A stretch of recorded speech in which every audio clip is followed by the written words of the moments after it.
सम्पूर्ण साहित्य प्रेमीहरूमा मेरो नमस्कार। आज म कृष्ण धरावासीको झोला कथा सङ्ग्रहबाट झोला शीर्षकको कथाको केही अंश वाचन गरेर हजुरहरू समक्ष प्रस्तुत गर्न खोजेको छु। मेरो प्रयास कस्तो रहनेछ हजुरहरूले कृपया कमेन्टमा आफ्नो प्रतिक्रिया दिनुहोला। धन्यवाद। अफिसबाट फर्कँदा साँझ परिसकेको थियो। बाटामा भेट भएका साथीभाइहरूसँग कार्यालयका, देशका, सरकारका अनेक विषयका परिचर्चा र सबैसँगै औपचारिकता निर्वाह गर्दै घर आइपुग्दा प्राय सधैँ ढिलै हुने गर्थ्यो। घरमा हुनेहरूले बेलुका खाना खाइसकेका थिए। मेरा लागि हडकेसमा राखिएको खाना प्रतीक्षारत थियो। हातखुट्टा धोएँ। एकछिन थकाइ मारौँ भन्ने सोची बरान्डाको खाटमा पलेटी कसेर बसेँ। आफ्नै अगाडि अलि पर भित्ताको काँटीमा एउटा अनौठो झोला झुन्डिएको देखेँ। त्यस्तो झोला हाम्रो घरमा थिएन र भए पनि त्यसरी राख्नुपर्ने थिएन। के रहेछ भनी चनाखो भएर हेर्दा हेर्दै मनमा एउटा किसिमको चिसो पस्यो। हिजोआज देशको अवस्था ठिक छैन। जताततै विभिन्न प्रकारका लुट, हत्या, बलात्कार जस्ता घटना भइरहेका छन्। त्यस्ता शङ्कास्पद झोलाहरू खतरापूर्ण पनि हुन सक्छन्। मैले सीताजीले सोधेँ। उनले भनिन्, दिउँसो एकजना 60-65 वर्ष जतिका बुढा मान्छे आएका थिए। निकै बेर बसे, चिया खाजा दियौँ, खाए। धरावासी सरले भेटौँ भनी सोधखोज गर्दै आएको, मान्छे चिनेको पनि छैन भन्थे। हाम्रै पहाडतिर थियो र तिनका हजुरबुवाको घर पनि पहिला। मणिपुरतिरबाट नेपाल आएको निकै वर्ष भएछ। शरणामतीमा आफन्तहरूको आड भरोसा लिएर बसेका छन् रे।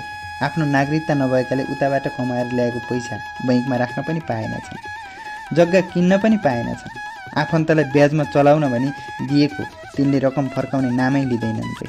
पहिले नागरिकता निकाल्न मद्दत गरौँला पनि भन्थे रे, तर अब त राम्रोसँग बोल्न पनि छोडेछन्। जहान बालबच्चाको साह्रै बिजोग भयो। खाना लाउन पुग्ने धन लिएर नेपाल पसेको थिएँ, भिख माग्ने बनाइदिए हजुर भनेर तुरुकै आँसु खसाले। माथि जयपुरमा एकजना मणिपुरतिरबाट आएका आफन्त रहेछन्। तिनैलाई भेटेर फर्किन्छु। भोलिसम्म यो झोला यहीँ रहोस्, यो घाममा बोक्न नसक्ने परे भनी त्यही काँटीमा झुन्ड्याएर गएका छन्। छोटैमा सीताजीले त्यस अपरिचित मान्छेको निकै कथा बताइन्। सुन्दा माया पनि लाग्यो, तर झोलाप्रति भने मेरो मन अझ सन्तुष्ट हुन सकेको थिएन। मनमा अनेक उपशङ्का बोकेर खाना खाएँ। चिसो हात रुमालले पुस्दै फेरि आएर पहिलेकै ठाउँमा बसेँ र निहालेर झोलालाई नै हेर्न थालेँ। किन मन गरौँ भइरह्यो। सीताजीलाई भने, नचिनेको मान्छे जोसुकै भए पनि तिनले दिएको खानेकुरा खानाले र राख्न बोक्न दिएको वस्तु जिम्मा लिनेले साह्रै दुःख पाउँछ अचेल। यस्ता झोलामा त बम पनि त राखेको हुनसक्छ। के विश्वास त्यो बुढो उसले भनेको कथा जस्तो नभएर फटा लुटा रहेछ भने नि घरमा बस्ने तिमीहरूले चनाखो हुनुपर्छ। यसरी जोसुकैको कुरा तुरुन्त विश्वास किन गर्नु? त्यो बुढालाई चिया खाजा दिएकै रहेछ, त्यसले झोला बोकेर गएको भए भइहाल्थ्यो नि। थाहा छ, त्यो बुढाले भोलिको छाकको पनि बन्दोबस्त गर्यो। हाँस्यौँ। मेरो कुरा सुनेर सीताजी गम्भीर भइन्। आमा होसमा आइजे हुनुभयो। नभन्दै अब सबैले त्यस झोलाप्रति अनेक शङ्का उपशङ्का र त्रास उत्पन्न भयो। त्यसमा बम नै पो छ कि भन्ने शङ्काको प्रतिशत बढ्न थाल्यो।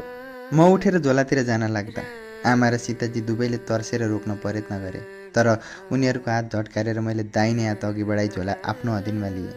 झोला गरौँ त थिएन, तर त्यसभित्र केही विशेष वस्तु रहेको अनुभूति भयो मलाई। पहिलेकै ठाउँमा आएर बसेँ र झोला खोतल्न थालेँ। आमाले भन्नुभयो, त्यो अर्काको झोला किन खोतल्नु? के कस्ता मालमत्ता राखेको हुन्छ? भोलि विपत्तामा अनेक खालका अप्टिक लाग्छ। आमाले भनेका कुरा वास्तै नगरी मैले झोलाभित्रबाट एउटा पोको निकालेँ। झोलामा पोको नपारिएको अवस्थामा केही लुगा कपडा र अरू खित्रिङ मित्रिङ सामानहरू थिए। पोको निकै जतनसाथ गाँठो पारिएको थियो। केही बेर मेहनत गरेर गाँठो फुकालेँ। पोको फुकेपछि त्यसभित्रबाट एउटा मोटो कागजको मुठो निस्कियो। बिस्तारै खोलेर हेर्न थालेँ। कामधन्दा सकिसकेकाले सबैजना बैठक कोठामा भेला भए। म पनि त्यो झोला र पोको सहित बैठक कोठामा प्रविष्ट भएँ। टेलिभिजन खुलिसकेको थियो। आमा, सीताजी र केटाकेटीहरू टेलिभिजन अगाडि बसेर निकैका लागि नेक्स्टमा पुगेको पाकिस्तानी धारावाहिकको आगामी अङ्कको प्रतीक्षामा थिए। मलाई झोलाबाट निस्केको कागजको मुठोप्रति अनौठो कुतूहल जागिसकेको थियो। पाहाडे कागज पटारेर सोली जस्तो बनाएको देखेपछि त्यो चिनाको मुठो हुनसक्छ र कुनै राम्रो ज्योतिषीको खोजीमा हिँडेको हुनुपर्छ भन्ने अड्कल काटेँ। दुःख पाएपछि मान्छेलाई सुखको खोजीमा जेमाथि पनि विश्वास लाग्न थाल्छ। बुढालाई पनि ज्योतिषीप्रति विश्वास बढेको हुनुपर्छ सोचेँ। कागजको मुठो खोलेँ। पुरानो पहाडे कागजमा बाँसको कलमले मसिदानीमा चोप्दै लेख्दै गरेको मोटा ढ्याब्रे तर राम्रा अक्षर थिए। कतिपय ठाउँमा कागजमा अक्षर जस्तै प्वालहरू परेका थिए, तर पढ्न सकिने। त्यो कागजको मुठोले मलाई टिभीले भन्दा बढी जोडसँग तान्न थाल्यो। म बिस्तारै पढ्न थालेँ। पिताजी वृद्ध भए पनि त्यसबेला मेरी आमाको उमेर 27 वर्षको मात्र थियो। जेठीपट्टिबाट 4 सन्तान भई श्रीमती खसेपछि मेरा पिताजीले आफूभन्दा 40 वर्ष कान्छी केटी मेरी आमासँग विवाह गर्नुभएको थियो। लोग्ने मान्छेको उमेर नखोज्ने चलनले बालविवाह र अन्मेल विवाहबाट छोरीहरूको जीवन नारकीय पार्ने जमाना थियो त्यसबेला। म 11 वर्ष भइसक्दा पनि मेरी आमाको कोखमा अरू सन्तान आएनन्। जेठीपट्टिका दाजुहरू जवान थिए। माइला दाजुकै छोरो पनि मभन्दा 2 वर्ष मात्र कान्छो थियो। दाजुहरू सबै छुट्टिएर बसेका थिए। सानो बिमारीले पिताजीले लग्यो। पिताजी त्यति चाँडै खस्नु होला भन्ने कसैले पनि सोचेको थिएन। तर केही दिन अघिदेखि पिताजी अनौठो कुरा गर्न थाल्नु भएको थियो। एक दिन उहाँले आमालाई भन्दै गरेको सुने, कान्छी, तैँले मलाई यस बुढेसकालमा साह्रै स्याहार गरिस्। तँलाई पछि भगवानले पनि हेर्लान्। केही गरी म मरिगएँ भने तैँले सती नजानु, यस छोरोलाई हुर्काएर बस्नु। बुबाको कुरा सुनेर आमा झर्किनु भएको थियो। यी बुढाले पनि के अभासी कुरा बोलिरहनु परेको होला। यति चाँडै को मर्छ र? मृत्युको के भरोसा छ र काली? जति बेला पनि मर्न सकिन्छ। तर बुबाको त्यो भनाइले आमालाई भित्र कति मनमा चिसो पसे जस्तो भएको थियो। म केटाकेटी, मलाई खेल्नमै रमाइलो लाग्थ्यो। तर मेरा निम्ति पनि कामहरू प्रशस्त छुट्टिएका थिए। मैले बिहानको भात खाएपछि वस्तु चराउन जानु पर्थ्यो। दाजुका छोराहरू छुच्चा थिए। बगालबाट मेरा वस्तुहरू लगारिदिन्थे। जङ्गलमा एक्लै आफ्ना वस्तुहरू डुलाउनु पर्थ्यो। नभन्दै बुवाले त्यसो भनेको केही दिनदेखि उहाँ बिरामी पर्नुभयो। अनेक प्रकारका धामी झाँक्री औषधि मुलो गरियो, तर ती कुनै कुराले पनि काम दिएनन्। अन्त्यमा कुलदेवता बिग्रेको ठहर गरेका थिए धामीहरूले र एक दिन सूर्य पश्चिम ढल्केको बेला पारेर उहाँको प्राण गएछ। मानिसहरू मलाई लिन जङ्गलमै आए। मैले मयरका 4वटा अन्डा फेला पारेर बोकेको थिएँ। तर पिताजीको निधन भएको सुन्नासाथ मेरो हातको पोको भुइँमा खसेर फुट्यो। अन्डा छ्यालब्याल भयो। शरीर लल्याक लुलुक भएर आयो।